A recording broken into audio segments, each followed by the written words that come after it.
Welcome to my YouTube channel. আবার নতুনভাবে আমরা চলে এসেছি সুপ্রিম কোর্ট অফ ইন্ডিয়ার যে অফিসিয়াল ওয়েবসাইট, সেই অফিসিয়াল ওয়েবসাইট। আপনারা নিশ্চয়ই অবগত ছিলেন যে এর আগে যে রিভিউ পিটিশন সম্পর্কে যে হিয়ারিং ছিল ২৪ তারিখে, সেটা কিন্তু ক্যানসেল হয়ে গেছে। আবার নতুনভাবে এই কেসের যে হিয়ারিং, সেই হিয়ারিং এর ডেট কিন্তু চলে এসছে। এইখানে আপনারা দেখতে পাচ্ছেন নতুন যে হিয়ারিং এর ডেট, এইখানে কিন্তু সেই ডেটটা এখানে শো করছে। এবং এইখানে দেখেন অনারেবল জাস্টিস দীপঙ্কর দত্ত এবং অনারেবল জাস্টিস কি আছে মনমোহন, ক্রমাগত 1002 এবং কোর্ট নাম্বার এটা ৮ হবে। এবং এই কেসটা দেখেন একটি মোশন হিয়ারিং। এই মোশন হিয়ারিংটা কি, সেটা আমরা আলোচনা করব এই ভিডিওতে। এবং এর আগের যে হিয়ারিং কেন ক্যান্সেল হয়ে গেছে, সেটাও আমরা এই ভিডিওতে আলোচনা করব। তার আগে আপনাদের কাছে রিকোয়েস্ট, এই চ্যানেলে নতুন হয়ে থাকলে অবশ্যই এই চ্যানেলটিকে সাবস্ক্রাইব করবেন, লাইক করবেন এবং বেল আইকন নোটিফিকেশন অন করে রাখবেন। টেট সংক্রান্ত যাবতীয় তথ্য এই চ্যানেলে আমরা তুলে ধরি। তো আর দেরি না করে শুরু করা যাক আজকের ভিডিওটি। আমরা এর আগে দেখেছিলাম যে 24/4/2026 তারিখে, অর্থাৎ 24/4/2026 এই টেট সংক্রান্ত কিন্তু একটা ডেট ছিল। কিন্তু সময়ের কারণে এই ডেটটা ক্যানসেল হয়ে যায়, অর্থাৎ এই তারিখে কোনো শুনানি হয়নি। আবার দেখেন নতুনভাবে এই যে 28/4/2026 তারিখে এই ডেটটা হয়ে গেছে। এই কেসটি হলো একটি মোশন হিয়ারিং। তার মানে হলো যে এই কেসের যে শুনানি বা এই কেসের যে যারা রিভিউ পিটিশন করেছেন, তাদের যে বক্তব্য, সেই বক্তব্যগুলো শোনা হবে।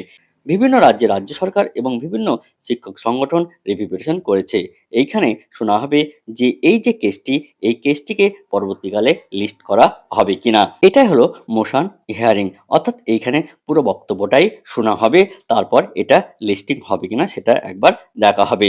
তাহলে আপনারা দেখতে পাচ্ছেন যে 28/4/2026 তারিখে এই যে নতুন একটা ডেট কিন্তু আমরা পেয়ে গেছি। আগের যে ডেটটি ছিল সেটা সময়ের অভাবে বিচারপতিগণ এই যে মোশন হিয়ারিং, এই মোশন হিয়ারিং করাতে পারেননি। তো আবার নতুনভাবে এই 28/4/2026 তারিখে এই নতুনভাবে একটা ডেট আমাদের সামনে চলে এসছে। ইতিমধ্যেই জানা গেছে বিভিন্ন শিক্ষক সংগঠন যারা এই রিভিউ পিটিশন করেছে, তাদের কাছে একটা মেল আইডি চলে গেছে।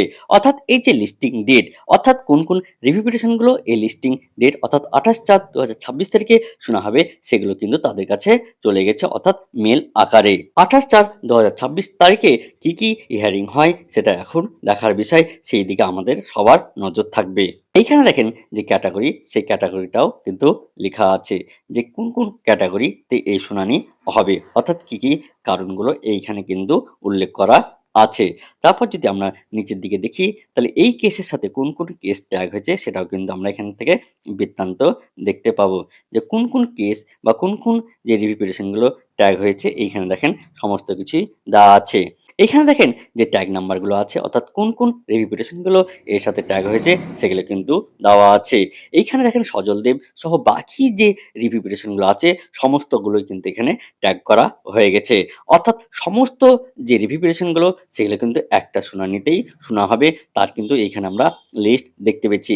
এইখানে দেখেন চিন্ময় গোস্বামী ভার্সেস আঞ্জুমান ইসাত ইতালিম।